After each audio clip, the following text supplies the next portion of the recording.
Have you ever stopped to think about this question? What is one thing we humans keep doing even when we stop doing everything else? So when we stop speaking, and when we stop moving, even when we sleep, we keep breathing. It happens automatically. We don't even think about it. It just continues. But there's something else we do just as constantly. Something we rarely notice. We are always making choices. And not just the big ones like what school to attend or who to marry, but also the small ones. Every word and every silence is a choice. Every action and every inaction is a choice. And here is why that matters. The world works like a mirror. You cannot stand in front of the mirror wearing blue and expect to see red. In the same way, you cannot make bad choices and wish for a better tomorrow. After hearing this, you may wonder, if we are always making choices, why does it sometimes feel like we're not in control? Psychologist Daniel Kahneman explains that our brain operates using two systems of thinking: the automatic system and the intentional system. The automatic system is fast and emotional, while the intentional system is slow, logical, deliberate, and controlled. Most of our daily choices are made by our automatic system. And this is actually beneficial because research shows that our brain processes thousands of pieces of information per second. So if we had to consciously control all our decisions, then our mental thinking will quickly become overloaded. But the challenge is, if all of your choices are automatic, then your life is also being shaped automatically, unless you interrupt it. Now, the question is that sometimes you may listen to some people saying that the present doesn't really look like what they wished. The reality behind this is that your future, your tomorrow, your life doesn't depend on what you wish. It depends on the choices you're making today. Now, let me show you what it really look like to interrupt something happening automatically and to make it intentional. In 2012, I was in grade 10.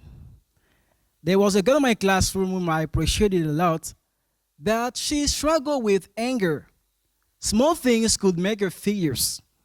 And when she was angry, her words hurt people, no matter you're a friend or who. Some friends in the classroom tried to talk to her, telling her that you really need to change it because it's not good. But she was always giving the same answer to everybody. This is who I am. I can't change. One day she stood up in the classroom and spoke so badly. And then everybody in the classroom decided not to speak to her anymore until she apologized. For a month, almost no one in the classroom talked to her. And one day I happened to meet her out of the school, and I had a small conversation with her. And then I understand that she was really suffering. She was really feeling lonely.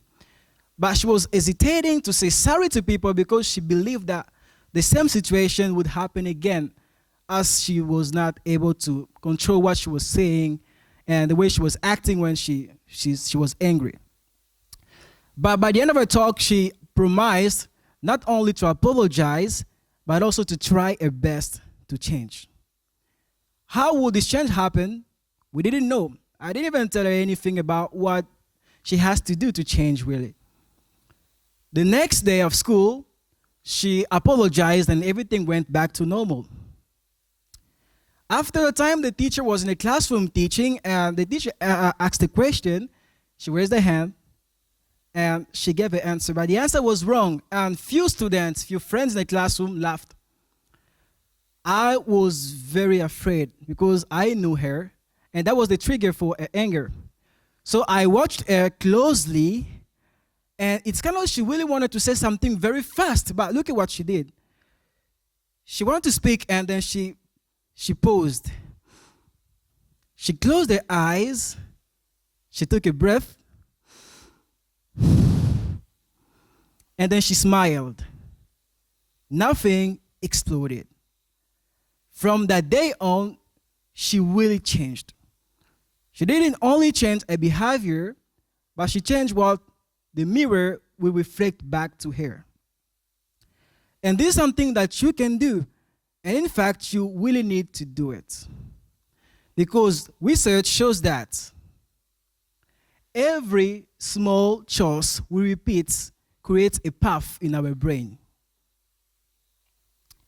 The more you repeat this choice, the larger and the stronger this pathway is getting. And when the time comes to make a big decision, guess what? Your brain will start from zero. Your brain will try to see what is or where is the largest and the strongest pathway. That's why sometimes if a person is used to brag and to show off in front of people, the day this person will help people around him with love, nobody will see love. It will not smell love. It will not look like love. People will say he's just showing us that he has money. He's just showing us that he's strong. Now, I don't know what is your situation today. Maybe it's a habit or a reaction. People around you often complain about it. And that's even the point. The point is even yourself, in the deep of yourself, you feel like this really has to change.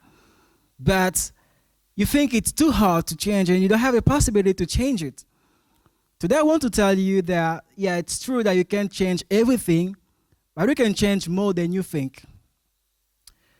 You can choose what to say, how to say it, and even when to stop. You can do like the girl. The first step to taking control over something automatic is to mindfully pause. Because the automatic system is fast. And a mindful pause can weaken its strength. You can pause before you speak. You can take a breath, and this will help you with your choices. And the last thing is, if you will think that it's very hard for you to change today, that means the good moment for you to change is today. Because the longer it takes, the harder it gets. The world is a mirror. It always reflects the choices you make. And the choices you're making today are nothing else but the realities of your life of tomorrow. Psychologist Albert Bandura said, humans are contributors to their life circumstances, not just products of them. That means the places you're visiting today, the people who are your friends today, all of your choices you're making today are just creating the future that you're going to have tomorrow. And I think that's something great because nobody's building your future. You're building your future yourself. What do you think about it? I think it's something great because nobody's building your future. You're doing that yourself. And today I want to tell you, do everything, but know that your future depends on the choices you're making. Thank you, everybody.